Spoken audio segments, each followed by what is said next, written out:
I have found that ARC and People First have helped in respect that they produce first-hand experience from people who've got learning disabilities, and this is very important because the only way that solicitors and others are able to support people with learning disabilities if they have an understanding, and the best understanding from those who have that particular experience. So the people who've been directly affected or involved in the criminal justice system that have both positive and negative experiences. People First is an organisation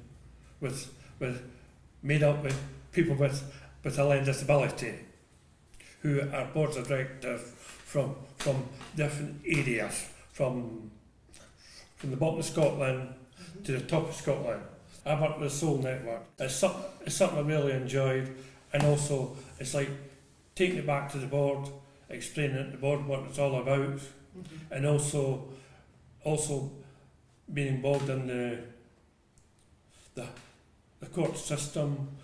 Sorry, I was just going to say one thing about the vulnerabilities. I think as someone who's stood beside people who are asked the questions once, particularly when they're taken into custody, somebody that's detained, it is a mystifying process. It is labelled and full of jargon that is just incredible. True. It is given to people at a time when it's likely that they're already going to be anxious and stressed and worried and concerned, and it may be the first or one of the first times they've been there, and it is a process that I wouldn't put anybody through, but if they were seeking to make it as difficult and as tricky as possible, they've absolutely succeeded. If we're looking to make it as easy as possible, then there's a good way to go, and that's just the identification of people with vulnerabilities.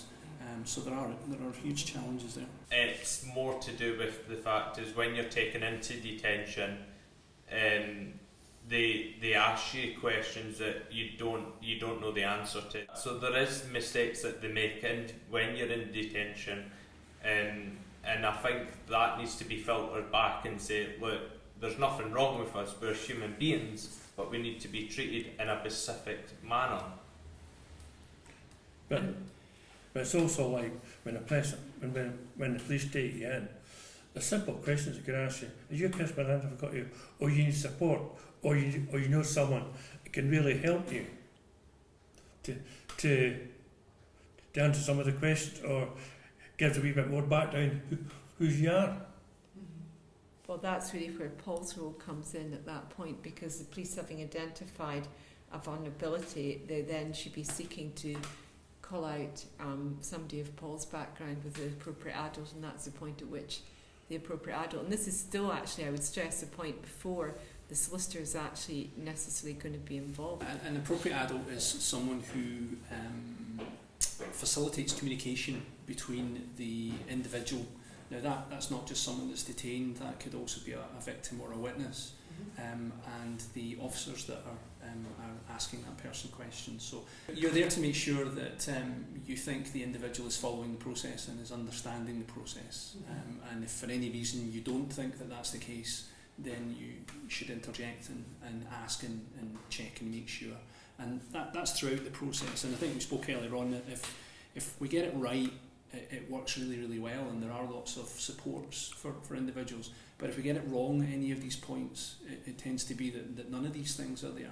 I think also, like me and Kenny have spoken to, our part is People's First, where we say it's like the people in the courtroom and solicitors all need to be trained in people with learning difficulty, and that it goes to the point where if they get the training, they'll be able to help us in a better way.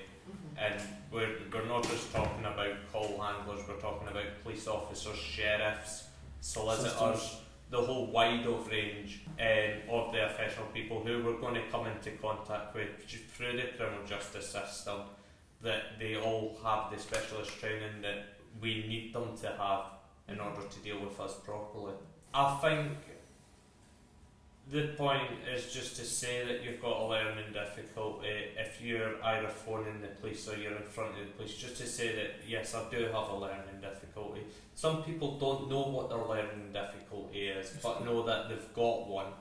And even if you don't know it, then you can just say, like, I have a learning difficulty, I don't know what it is.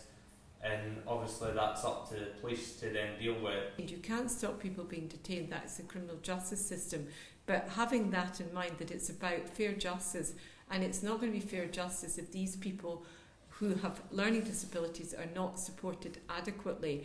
And there's a growing awareness, and I was interested in what James said about, and Naren have said about educating all people, because all the stakeholders within the criminal justice system need to be educated, and that's where the people who have the learning disability are the key to it, because without their experiences and their knowledge and understanding of their, I don't know if the word symptoms or whatever would be appropriate, there's no way that people such as myself who are not got learning disability, who are in the criminal justice system, legally trained, can even begin to understand until I get told that this is what it means for me, because I'm not you. But also, you don't know if I were to walk into your room or into your office and piss my learning difficulty. Not everyone will say they have a learning difficulty, because some people like us who don't want to commit it.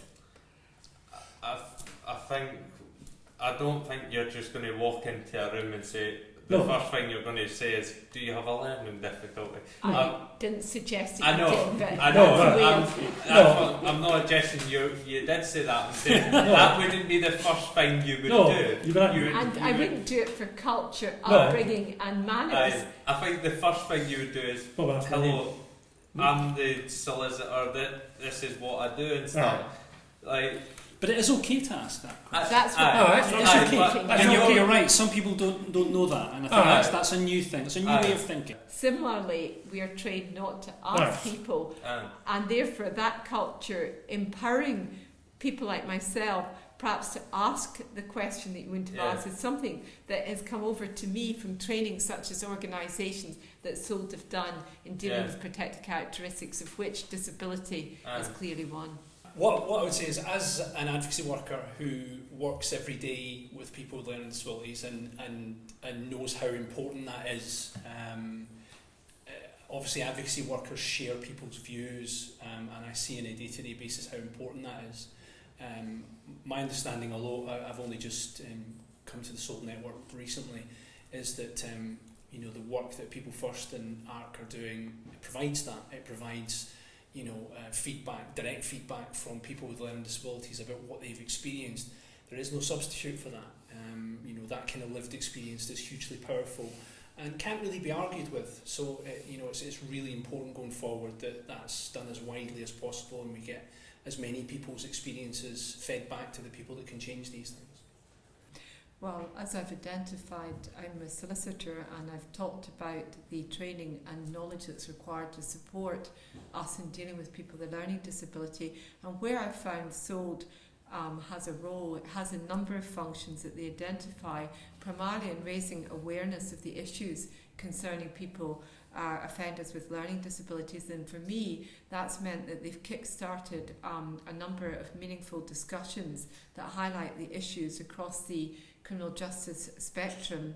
They have offered, and I've participated in network training, indeed training that was offered to lawyers, also participated in events where that's promoted understanding, brought together people from a vast range of NHS, etc. And finally, most importantly of all, that it's fine having events, but money and budgets are limited. Therefore, it's having a portal that people can access and comes up in this internet age and provides information, relevant support and contact details. So that's what it's meant for me.